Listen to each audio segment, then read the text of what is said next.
I've been in India. That's where my base was. Your base was in India? Where did you, That was the first part. yeah, what was the first part? First part, I volunteered for the Army. I was a nut. He said he was in the Army before he was in the Air Force. Okay, well, tell us a little bit about that first part, when you volunteered. That's when I had a hard time. Okay. Well, where was your home? Where are you from? Here in Cincinnati always? Cincinnati. Okay, so you volunteered from here, and where did they send you?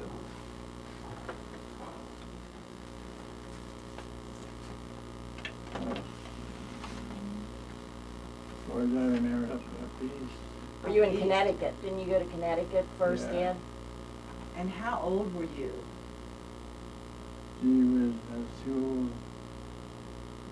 As a young man joining the Army, leaving Cincinnati, how old were you?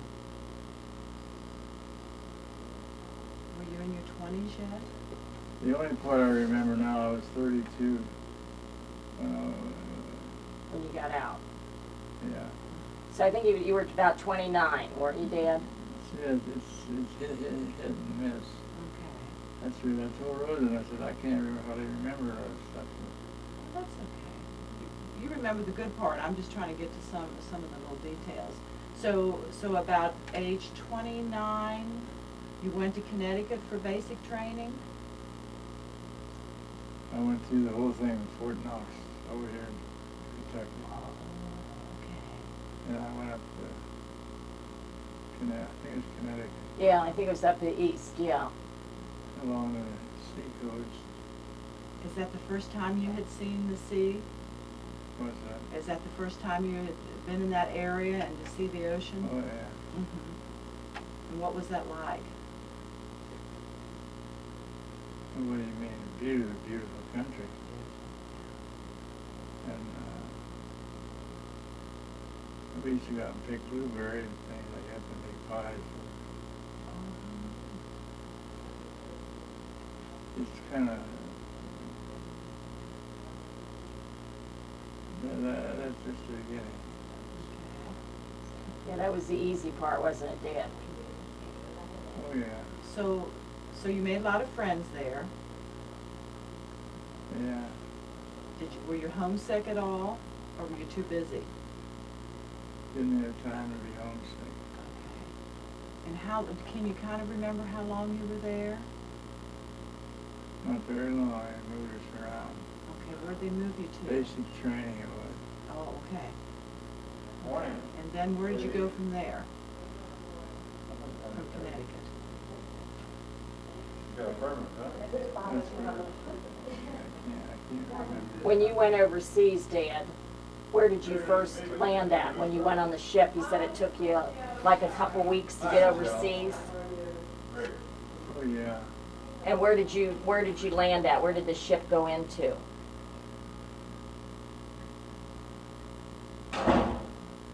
Did you go right into Africa, or did you go into India? Went to India. Oh my goodness. I stayed on a boat for how many days? We got missed by a torpedo one night, aerial torpedo, and hit the ship next to it. That was in the Mediterranean. Blew the front end off the ship. Mm. The ship next to you? Yeah. Uh-huh. By the Rock of Gibraltar.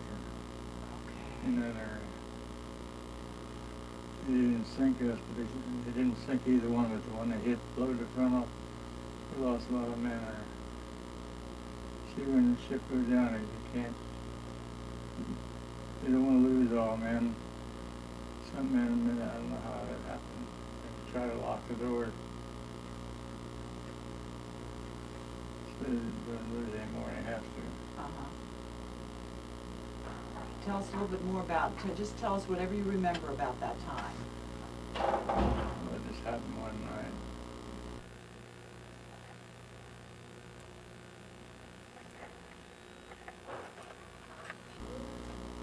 I got off the ship and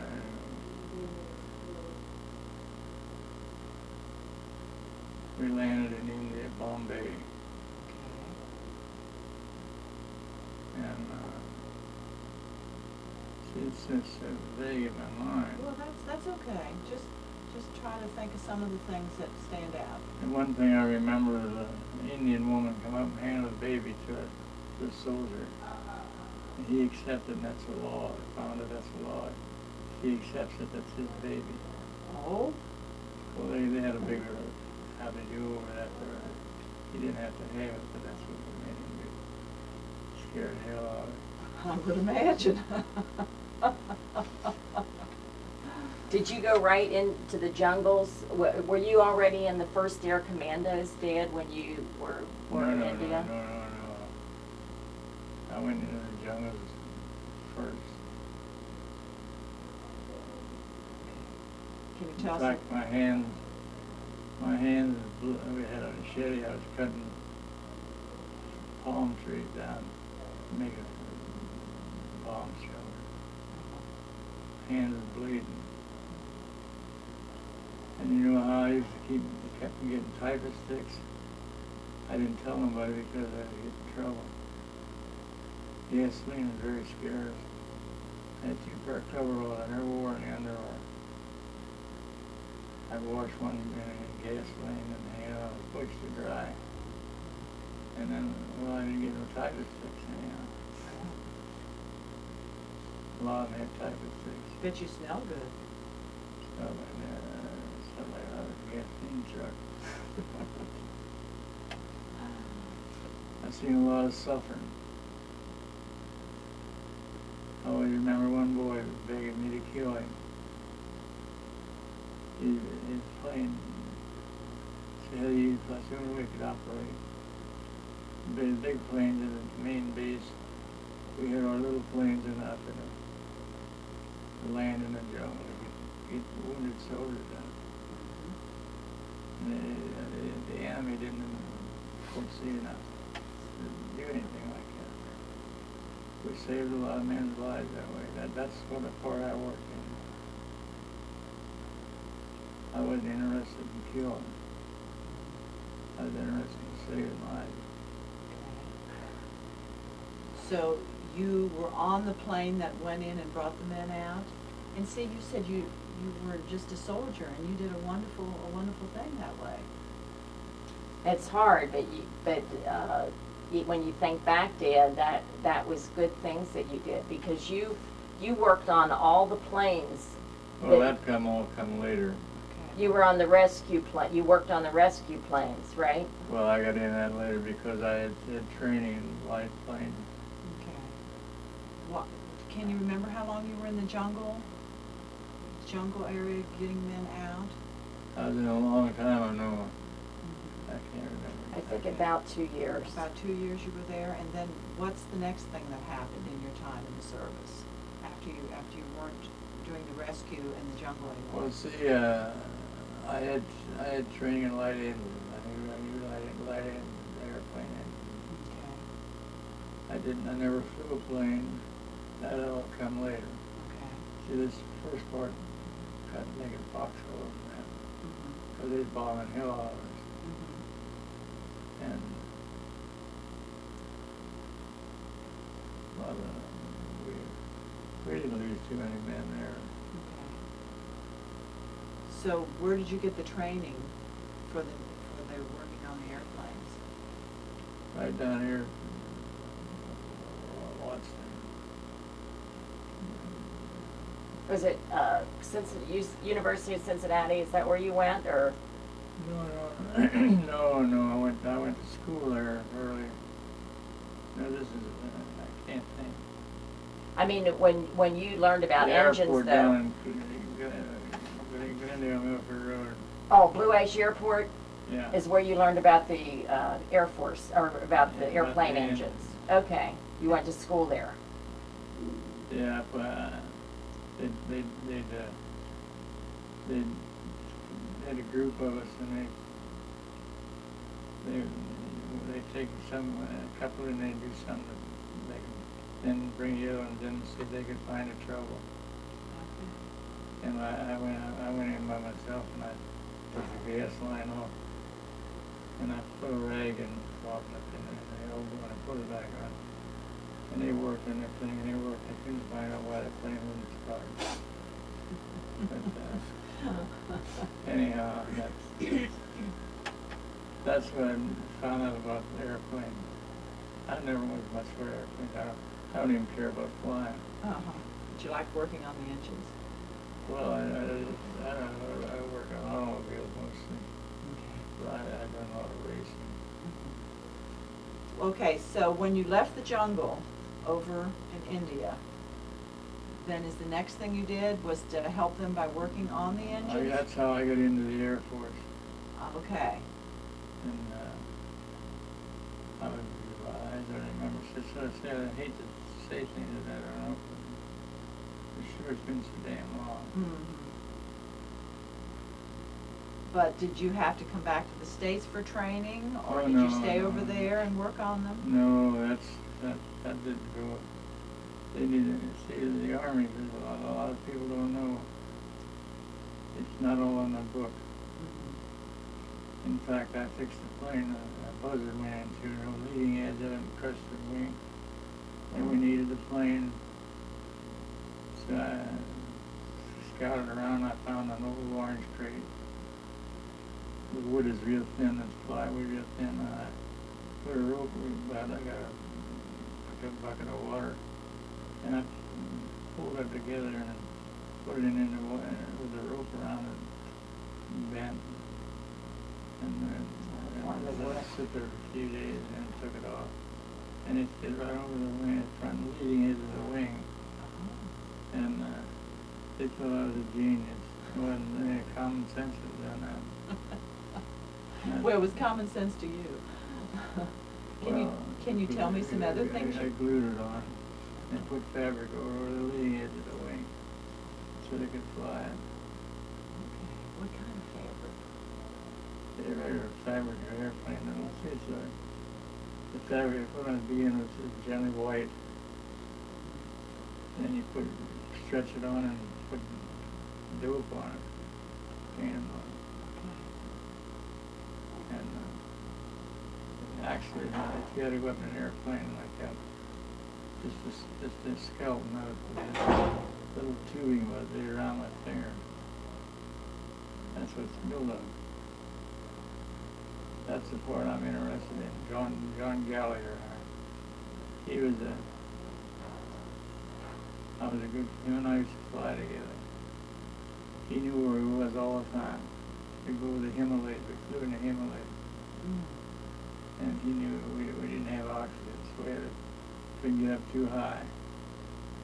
But John was a genius. When it come to, he figured out a way to, the planes we had a 2 passenger. What we were sent in there for to get the wounded out. And I didn't go right away with them, but couple of planes went down and they needed help. So John said, "El, you get in a flight like that." Well, we went over in a cow pasture in India. He said, "Yes, then the thing that's done that you don't hear on a book. So you could fly that damn plane." I said, I stood there like a dunce. I didn't know what the hell to do. So he went and got out of that plane, he got in and said, "Get in there." So I got in and said, "Take it off, try it out." I never had a plane, never flew a plane in my life. So I flew it out, and I went around and around and come back. I got out and he walked up and put his arm around me and said, "Now you're a pilot." Good training. Yeah, John was see, I knew the engines and he knew the flight. He knew where it was all the time. They were lost in the fog. Planes going across, the flight of planes, 8 planes that morning. And we was up about pretty high. We didn't have oxygen, no, we couldn't get up too high. But the big planes had oxygen. And we got in and run into this fog. We were going from India. See, we had to go from India had to go to the Himalayas, the lower end of the Himalayas, to get into the fighting area in Burma. That's where the Japanese is coming in from the other side. And you would go in specifically to bring wounded out, is that right? that's what her job was. I wasn't interested in killing them. Dad, I'm sorry, I was thinking, why didn't you tell her about, remember how the runways were so short and you had to fix, you did something on a plane with the timing or engine? Well, there wasn't no runways, it was coming out of the jungle. That's right, there wasn't. That's how they were losing the plane. Didn't have enough room to get out with a small plane. You know, see, that all had to be cleared. And so I set the engine we had a Lycoming engine, 6-cylinder opposed engine, and a horizontal opposed engine. The TO book called for 12, I believe 6 degrees before top dead center timing and magnetos on the engine. Well, I took a chance and I set them to 10 degrees. I think it's 10. You get a little more power quicker. Of course, you kick back on it. It'll be careful to break your arm. But that's what I did. I did it with two planes. See how I did. I never told nobody because I didn't want to get in trouble. So that's what happened, and fortunately it worked. And it helped get the plane out of short field. That wasn't a big deal, but it did help. Every man tried to do his part. Everyone.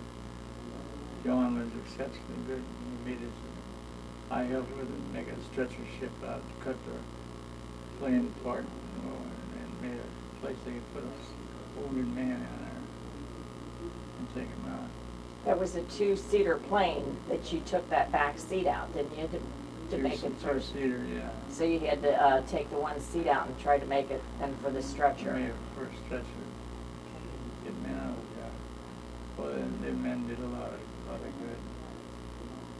What was the name of what kind of planes were they? L5.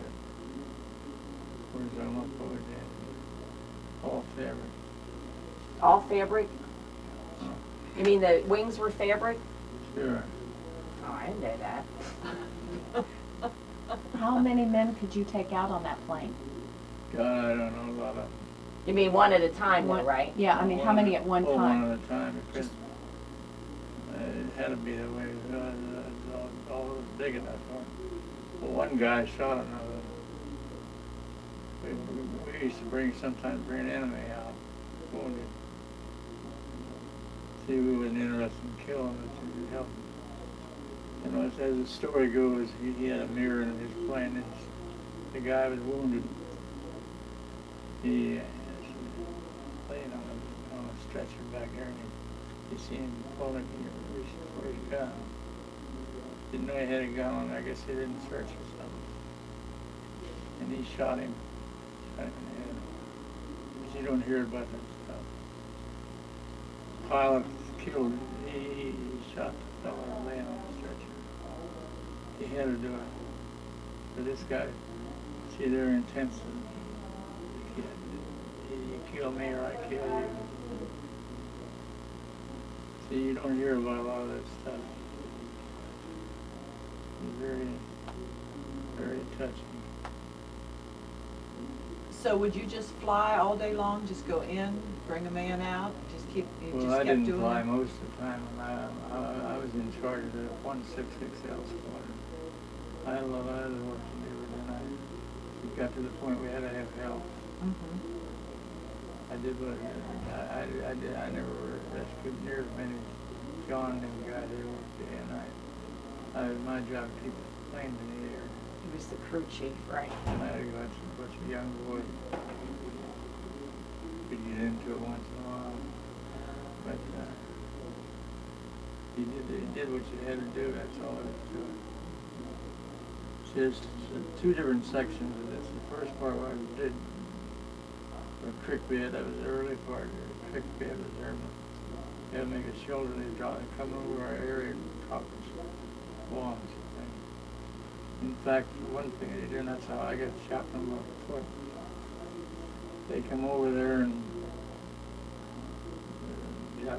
drop parachutes out with hand grenades on. I guess they were hand grenades that they exploded. They come down so far and they go off. Not parachutes like man's in, different size parachutes as I've seen them. They float just down over top of it, and they explode above you. That's why I dived in a ditch one night, one afternoon. I mean, a piece of shell went through my shoe and my ankle. I was fortunate. Bullet holes in the plane. Later on, I never did near as much flying as John Gallagher did. But I helped out all I could.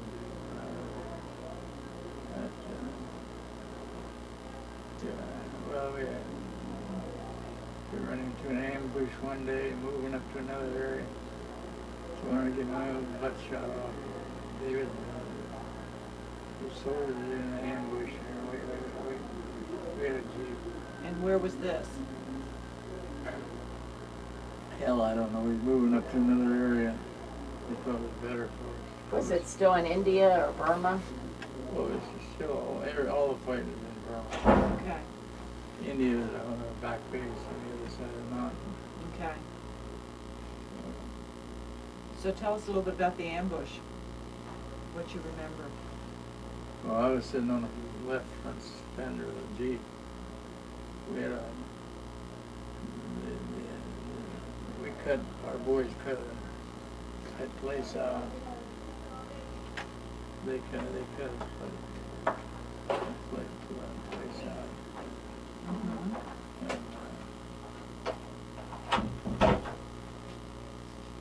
And after you cut the place out, then what?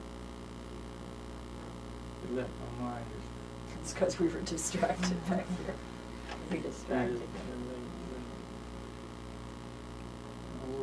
You were talking about the ambush, when you were ambushed and you were sitting on the Jeep We fender. had orders to move up so many miles. Some of the better strip roads they got.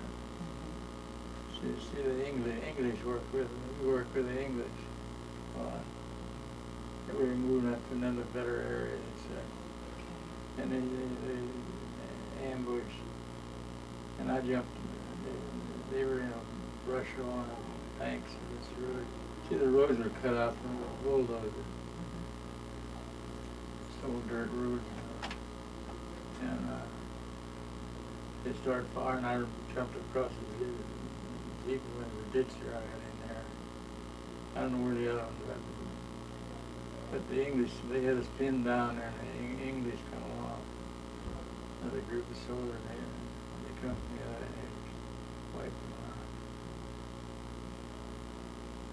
It's a miracle I didn't get killed. Didn't the English honor the 1st Air Commando Group because of how they helped them during the war? Did they honor? Didn't they honor them? Didn't you get a... Oh, they come to Dayton Air Force Base. Yeah, I wasn't there. Oh, yeah. And I think up in the I can't museum. remember all that stuff. Yeah, didn't they bring like some kind of trophy or something for the 1st Air Commando Group from England? Yeah, they had it in up in Dayton Air Force Museum. Yeah, I can't remember all that stuff. You remember a little bit about it though, don't you? A little bit. Yeah. Well, tell me something else that went on that you remember. You survived the ambush, which was really good. And then what happened after that? You were still moving on to another spot? What's that? Well, you were moving into a better location when you were ambushed, and Yeah, what we happened? had another place set up for it. See, we had gliders too. That's what the Army had put equipment in it, that great big gliders. And they had helped move our equipment. They couldn't have moved without them boys really done a job. Every man in there did a job. It was hard. You didn't know when he was coming out. You wonder how the hell you got by. So my mind is so big and all that stuff. I can't. Oh, John, he taught me to fly. I said, get in and fly the damn thing. That's against the rules. That's not in a book. Okay. How many planes did you have that you had to work on, Dad? Oh, about 4 A, B, C, and D. And 8 planes each squadron. Then there was more and more too, and you never go at a number. You had to do what you had to do. Did you fly the gliders too? Huh? Did you work on or fly the gliders? Gliders, no, I had nothing to do with gliders. They were there. But the big gliders are another field, they're different. Right? But they were big things. You ever see them gliders? They're big. They're responsible for saving a lot of men's lives. Well, I dove in a damn ditch on top of Puppet Mars one day.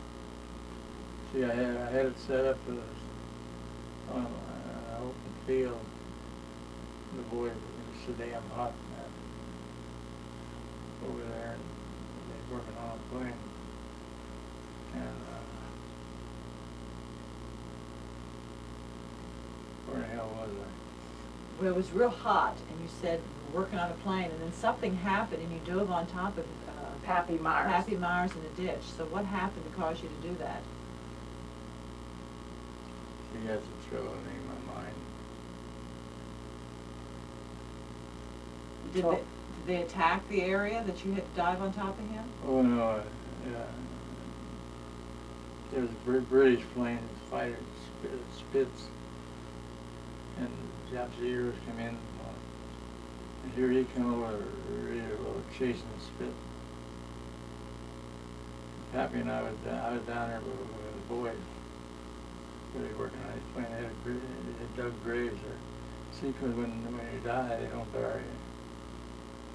They don't have time right away.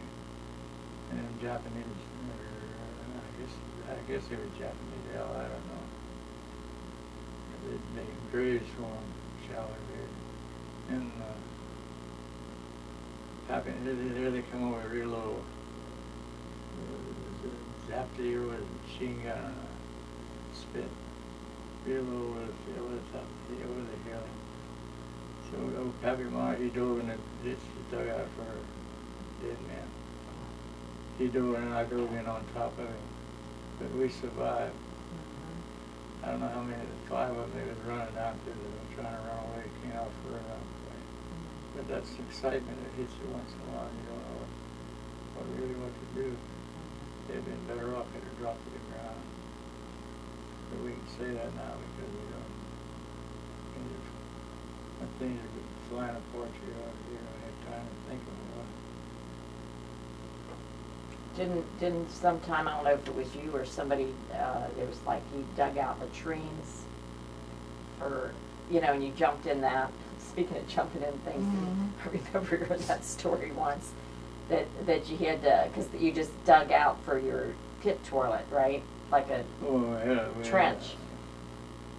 Oh yeah. Well, that's several stories. The wind, they all just dropped the pants in the ditch, trying to take a shovel full of dirt. Well, one day the wind was blowing. This was not the combat. The wind was blowing like the devil. All at once the wind couldn't have covered it.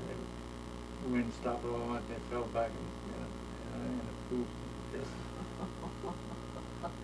we don't want to talk about that. No, it's not exciting. I think people don't understand what the rescue workmen did. They tried to help. You did what you had to do at the time. And we were in a fog that morning. 6 planes went up over the mountains. So we had to go to the lower end of the Himalayas. There was up there about, I don't know, 10,000 maybe. Here come a plane across in front of us now. You know what it is, the fog of the automobile, that's what it was up in the air. Yeah, we got through it all right. That's the day the Lord was guiding us. He guided us a whole lot. Didn't you see, remember what the story about outside on the plane? When you knew you were gonna be okay, God was gonna take care of you. Do you remember that? We looked out the plane wing. Oh, that's when a shell come up from the ground. See, these little planes, we had to stay close to the ground. Had above the trees, I don't know anymore. Maybe 500 feet above or not too high. Because the Japanese couldn't get us. But, where was I? You were talking about looking out at the plane, and you said something about your grandma, or you knew God was telling you were going to be okay. Well, the shell, I was sitting here like this. There's only one room for one man. The shell right in front of him went through. He missed the pilot. It was me. I was the co-pilot. He went through and took the flap off that's the wing. It happened so quick. It was so damn quick, you know. The shell must have come from the ground up. Took his flap off. It was hanging by one hinge. You could see the main spar of the wing inside. See, our wings are all wood. With fabric over them. Huh? With wood with fabric over them. Fabric over the wood. Oh yeah. It'd do that for lightness and strength. And that's why you use wet the orange crate to shape it, to overnight soak the wood so you could form the wing. Yeah. I remember seeing a crate laying there, and you see a real thin wood was. Well, that's what I told you about. Yeah. Soaked in water. And they thought that was something. Well, you were a body man then too. You said you worked on engines, you also was a body man. I was a welder too. A welder also. That's true. See, a lot of times they'd come in and their wheels would hit the back wheel would hit the bumps in the road, which would tear them loose. What we had to do, we had a regular welder though. He was in that. So the planes that you worked on, it was strictly for rescue operation. That's right. You didn't work on any fighter planes. No. Okay. Well, I didn't say that. You were a flying tiger. Well, we were part of that outfit, but not to kill them part. Okay. The rescue part. Joe Cochran and the Flying Tiger. We were one part of the outfit. Okay. I didn't want to do no killing anyhow. Yeah, I brought that book, Dad, that's got all in your Air Commando, Phil Cochran and John Gallagher and all the head men. I got that here. I don't think anybody's in their right mind want to go out and kill somebody. Just like I come across that one time in the jungle. There's a fellow laying there with part of his arm gone, part of his chest, side of his chest, right here was laying there. He was a soldier, but he was an enemy soldier. And I stopped by him and helped down by him. And we talked. He couldn't hardly talk. He's gonna die. Never will forget that.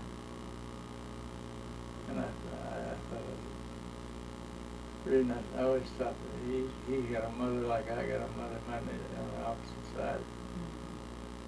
And see, I never wanted to kill. Makes you sick when you have to do your thing. That's the reason I don't know why you thought about writing something about it, but it's not, I don't know, just not not exciting. Well, saving people's lives is very exciting. I think it's important to save them. And I think we saved some enemy lives. And now, how did you know where to go and find the people that were wounded? Well, I don't know, that come through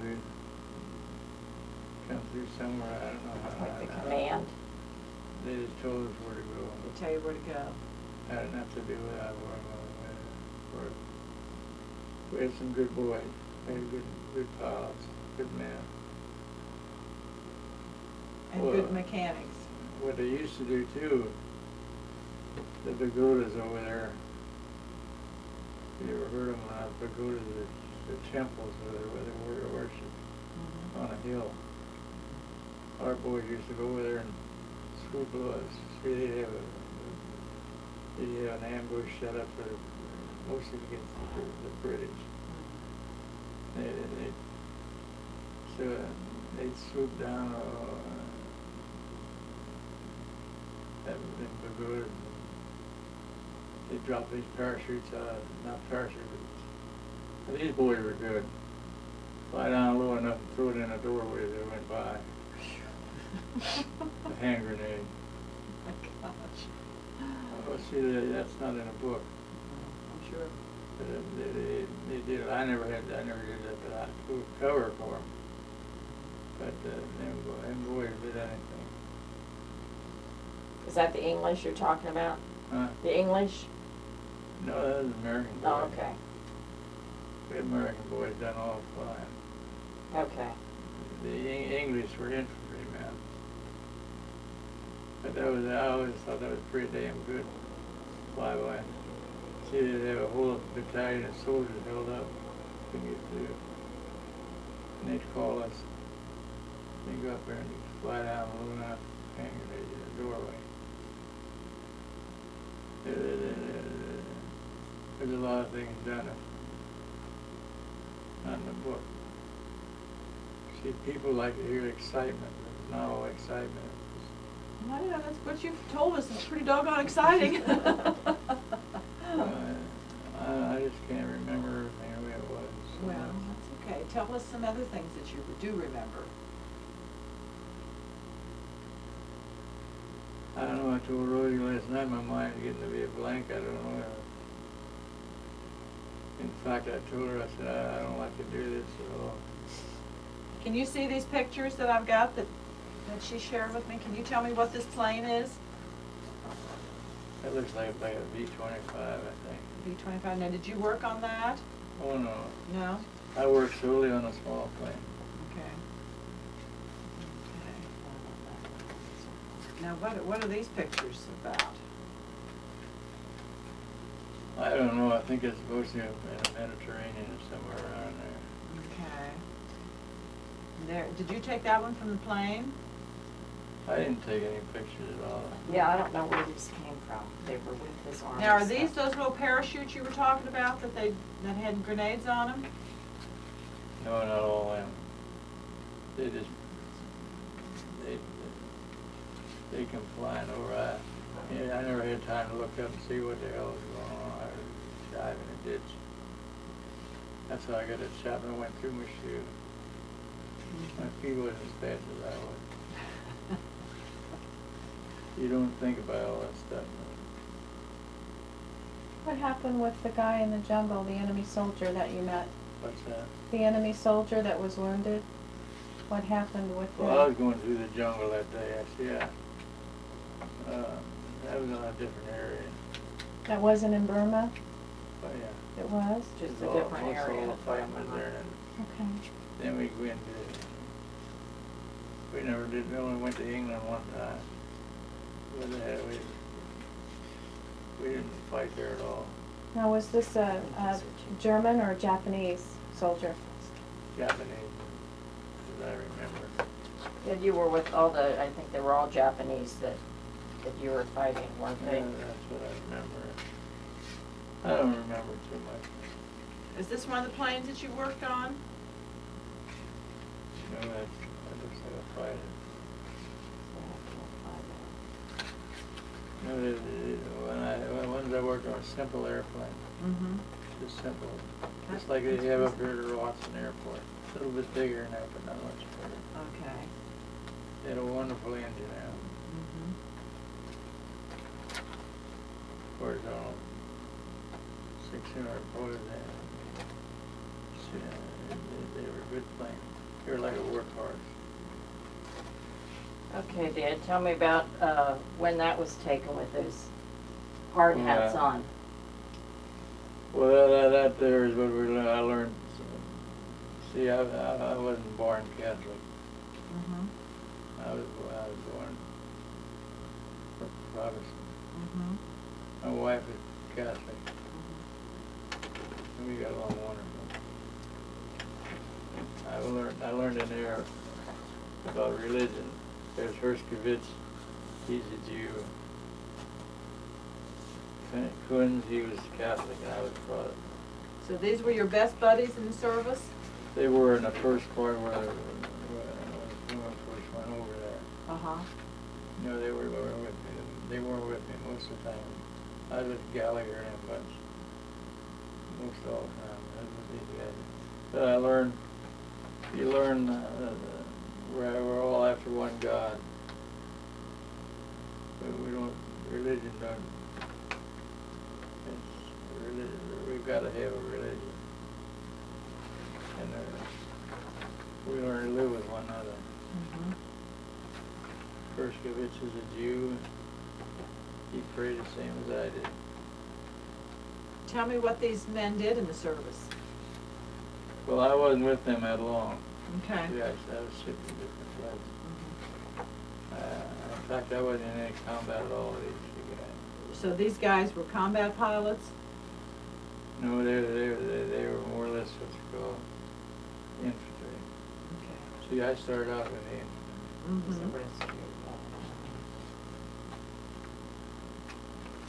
And did you keep up with them, or did you lose track of them? I lost track of it altogether. So you don't know what happened to them? He keeps track No, of no, John no, Gallagher and I Herkovich. kept track of one guy, that's Herskovitz. Yeah. He wouldn't let me get away from him. He liked me because he said I looked after him. He's a nice guy. In fact, after the war, my wife and I went out in Florida and see him.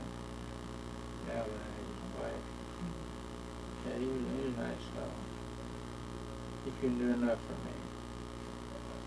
He wanted me to come down there and live with him, but I couldn't do that. Dad, what was the name of the plane that you said? I don't remember that you were the small planes.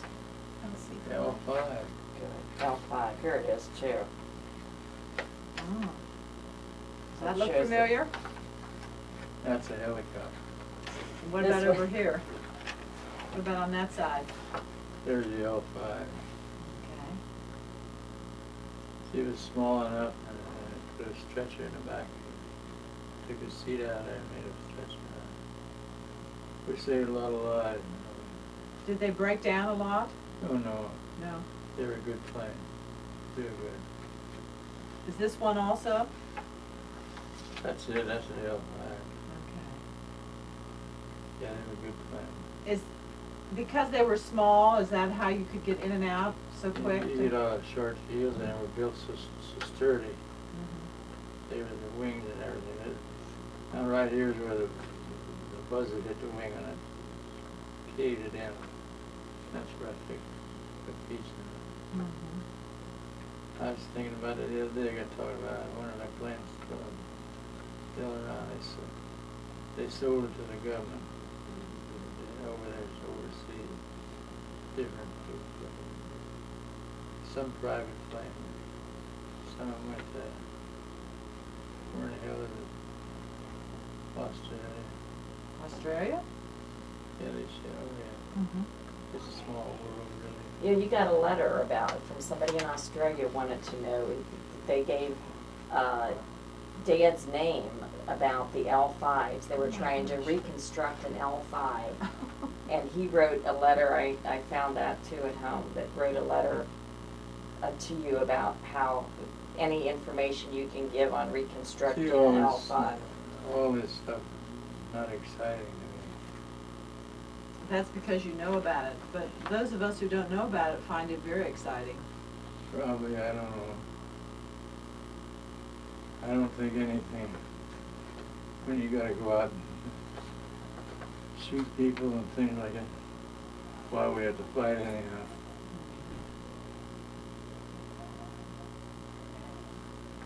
I think what was hard about it, it was different in Burma and that because the jungle fighting, it was different kind of the humidity and weather. You weren't, Americans weren't used to that. Burma was bad. It was jungle, all jungle. It was hot, right? Hot. It was hot back at the base. I've seen a temperature up 140 degrees. Oh, that's a little hot for me, and I like hot. The jackals that come, that's back at our base in India. They'd come jumping through the windows. Didn't have no windows, but there were wooden doors shut. Like a windows.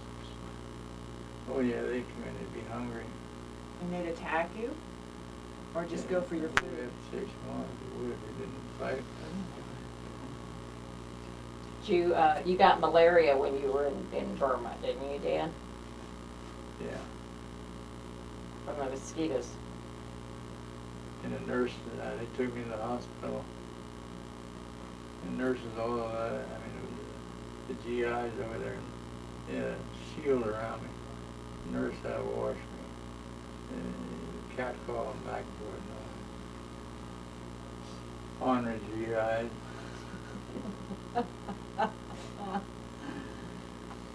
That's the way it went. I was crawling on my hands and knees trying to get out there. He said, "You must be sick. You got a lot of sympathy, don't you?" I couldn't tell you about all that stuff. And you had dysentery, didn't you? I had everything. But you stayed over there. I had to stay. Where the hell was I going? Well, I guess that's true. I never did tell them. I never did tell the government, anybody that knew anything about it. I kept my clothes, but kept me getting typhus tick. From the gasoline, huh? Gasoline. Do you remember how long you were there in Burma? How many years you were there working on the planes and rescuing people? Well, altogether I was there 3 years. Okay. The first part I was mostly going up in the jungle. It was all in. I was with the motor brigade. Actually, I had an English motorcycle I fixed it. Ride over the rice paddy, but there's a whole lot more. But see, like I told Rosa, I forget so much of this stuff. I can't remember. But that's what you did in the beginning, and then you started working on the planes. Yeah. When you left that area, where did you go? When you left Burma after 3 years, what happened then? I went home. Oh, and that was it, or did you still do some service time? Did what? Did you still do some service time? I mean, you Oh visited. no, they were done with me. No. Because you were 32 and you had a wife and a 3-year-old child, didn't you? Yeah, I seen her 1 week. She's a week old and I had to go. I just,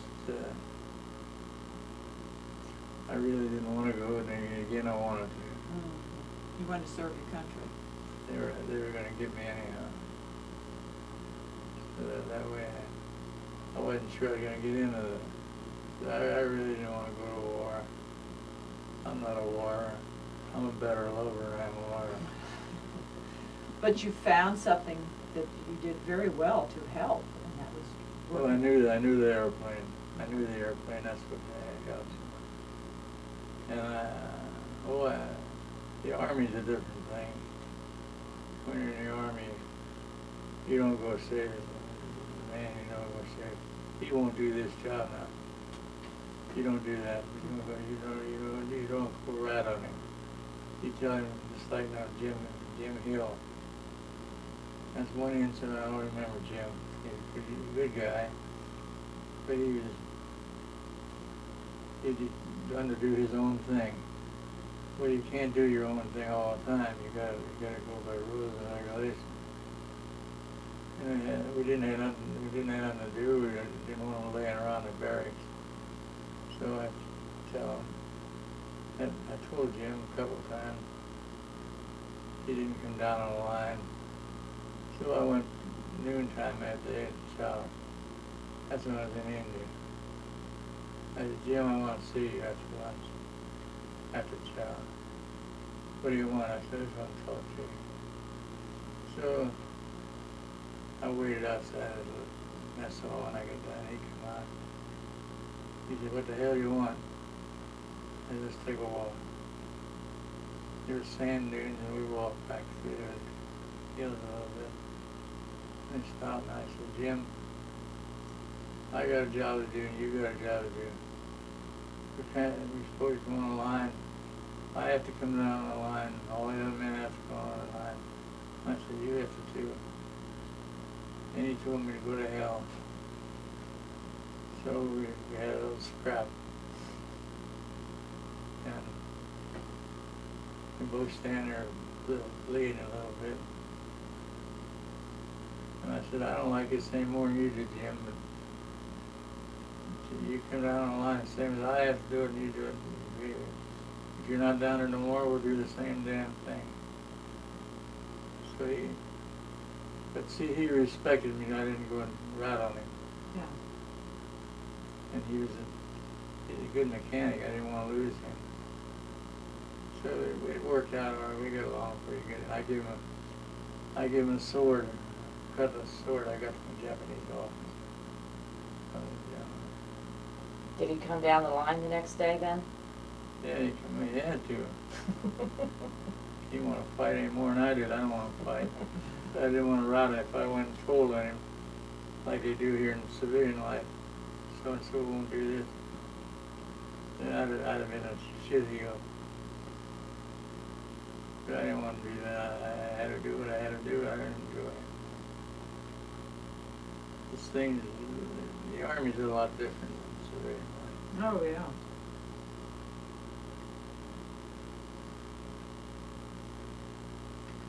What else you want to know? Anything you have to tell us? Were you still in the, this is a shame for me, were you still in the service when the war was over?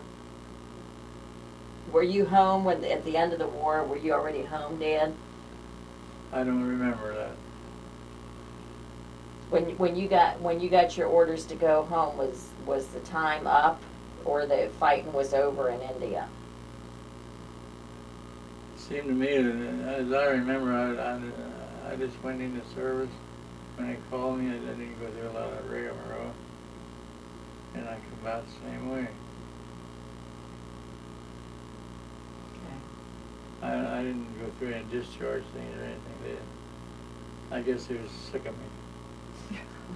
Well, you got your discharge papers, so you were discharged. You got an honorable discharge on November, I think it's November 6th of 45. I come home in the winter.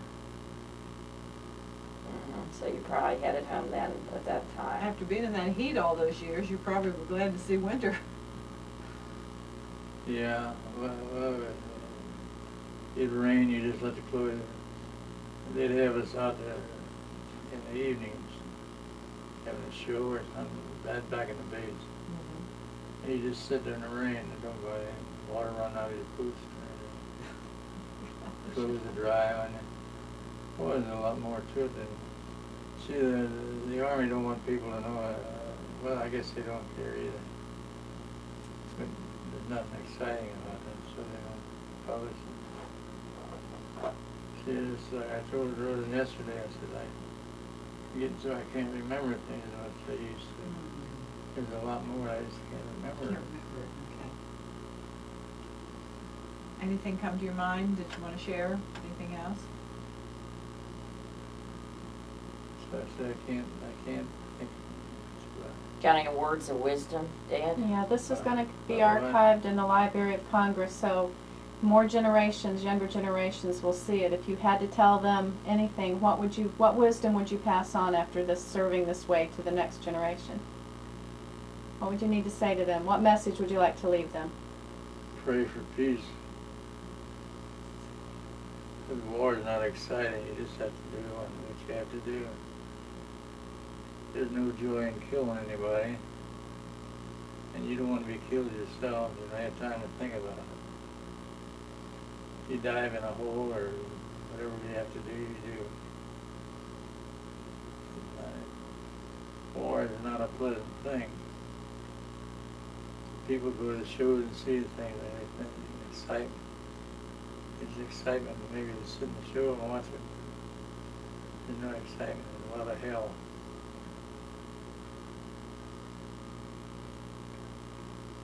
Ambush, and you never know what's coming.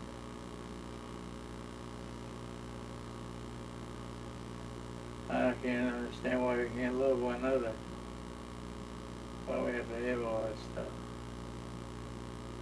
There's no excitement in war. I don't see no excitement.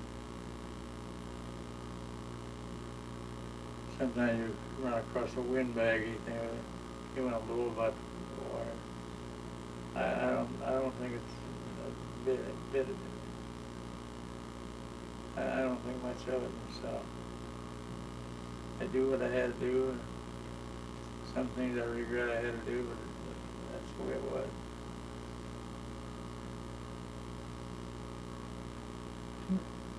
So